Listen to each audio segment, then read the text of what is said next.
We don't separate between the company and its owners. If the owner is a Zionist, then what is supporting him being a Zionist? His company. So I'm not going to be buying, and I know that a company, the owner is actively accepting and supporting the apartheid in Gaza and the West Bank and this oppression, then I have to boycott his company. You can't separate between the two.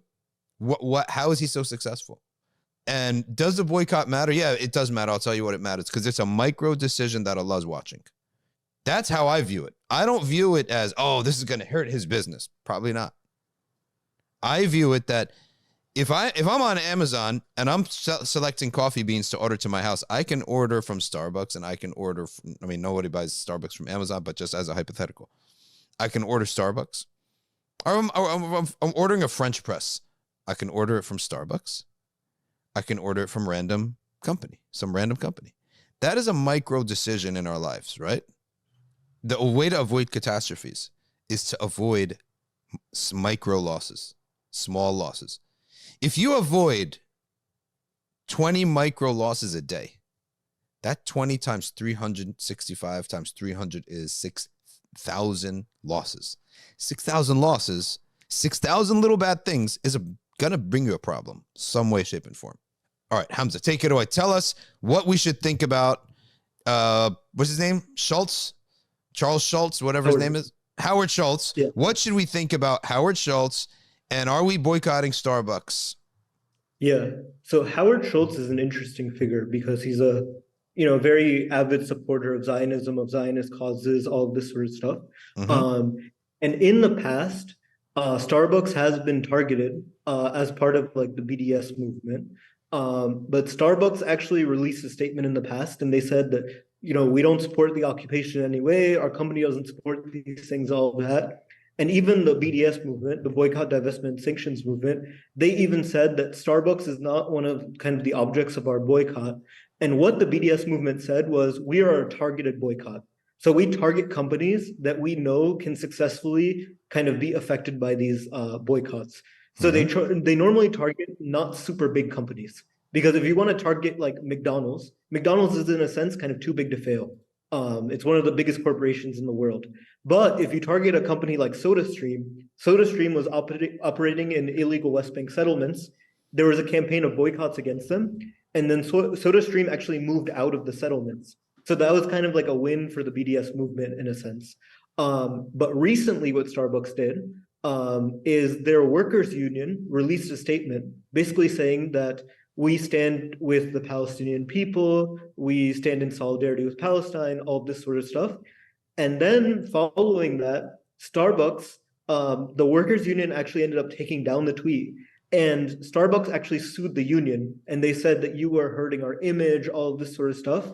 And then Starbucks also released their statement that, we stand with, the Israeli civilians that were killed, all of that, ignoring also that at this point, it was 1,400 Israelis that were killed. And I think as of like half an hour ago, over 7,000 Palestinians have been killed in Gaza. So they issued a statement for the Israeli civilians that have been killed, but not for the over 5 times kind of Palestinian civilians that have been killed. So there's been a large boycott of Starbucks really around the world, around the global south, all of that. And there are some interesting tweets that Umar, if you want to put up, like if you look at like countries like Kuwait, countries like Qatar, the Starbucks are empty there. So this has kind of been a targeted boycott campaign. I was actually looking up if Starbucks stock has been affected.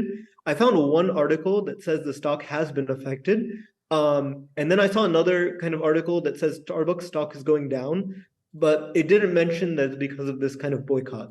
So this is kind of the issue with kind of boycotting these big corporations, is that you're not going to impact them in the way you can impact a more mid-tier organization. But I still think it's important for kind of what you said, that as Muslims, it's not always for us about what creates the impact. Sometimes you just have to make kind of the ethical, moral decision. So that's something that's also very important. Like we have the hadith where it says, in Sahih Muslim, it says, if the day of judgment is happening before you and you have a sapling in your hand, you plant the sapling. Yeah. You know the sapling is not going to come to fruition because the day of judgment is happening. but you still kind of you still make the ethical decision in that moment. That's exactly what I want to mention. I don't expect, when I do a boycott, the first tier of my expectation is not damaging that company. You know, if a nation was to boycott the products of another nation, that might be different. But as an individual, I don't expect it. My primary motivation for a boycott is that Allah's watching me and he judges me on micro decisions. Okay. Look at the Prophet's hadith, in which he looks at people and he describes people who are in Jahannam. He said they didn't enter by big sins, right? They entered by small sins, which they despised. Despised meaning it's so tiny. Yet these things, if you do 50 of that a day, 50 a day, how much is that in a year? How much is that in a decade? It becomes an unmovable mountain, much like the climate problems that we have today. One trip to the supermarket, well, what is that going to do with my car? Yeah, but times 5 billion, right? A year. Now you have a problem. But because it was micro, it's like having sand. Someone threw sand in the studio, on the camera, in the couches, on the TV, in the keyboard. I would have much rather them take all that sand, put it in one boulder, and throw it in through the window, right? Because I can identify that. Sand, it's so small, right, that it just gets everywhere. It's impossible to get it out. That's why I want people to completely change and transform their view of action, okay?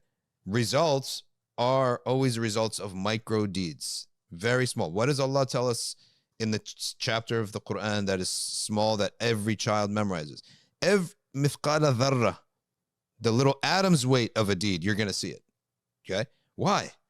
Well, what is this other than like a couple trillion atoms, right? Atoms are important. What is this body right here except for billions upon billions of cells, right? A bunch came and formed a heart. A bunch came and formed a stomach. A bunch came and formed a skin, etc. So if we don't care about the micro actions, our personal micro actions, we're not going to succeed. Okay. So that's my motivation, is that Allah's watching. This is a micro action. It's in itself affects Starbucks. I don't care. Right. But do I know for a fact that a guy built that built this empire, which I love, by the way, I love the business. I love the branding. And I even like their product too. Right. Like the coffee itself. And I use it as an office space. My justification for ever drinking, if I ever need office space, I buy like a little small cup, and I consider that my rent. I feel like I need to buy something because I'm using their space, right? I have meetings there. I sit there for some downtime between events or meetings or something. We just all go there, and that's my justification for it. But if the owner is now expressly stating that he's a Zionist and he's in his personal life, I cannot separate these two things. I can't go there more. So that's where, now, for the current situation, they mentioned sympathy for Israelis, not for Palestinians. That's one thing. Secondly, that's one issue. Secondly, their issue with the workers' union, to me, is a non-issue. The workers' union used Starbucks and made it appear as if a branch of Starbucks is supporting the Palestinians. Starbucks said, no, stop right there. To me, that's not an issue.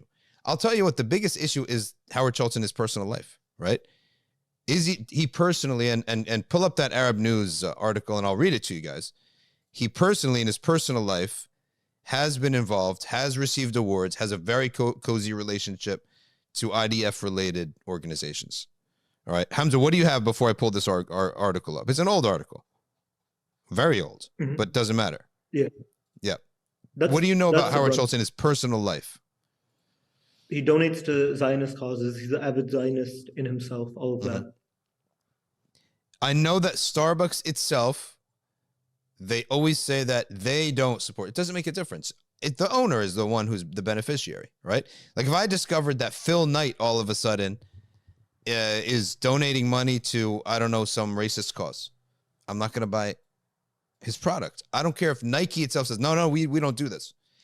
And you also keep in mind there's two people are talking out of both sides of their mouth. People on one hand are, if you support the Zionist IDF in one sphere and then turn around and donate some money to the Palestinians, you're just a munafiq.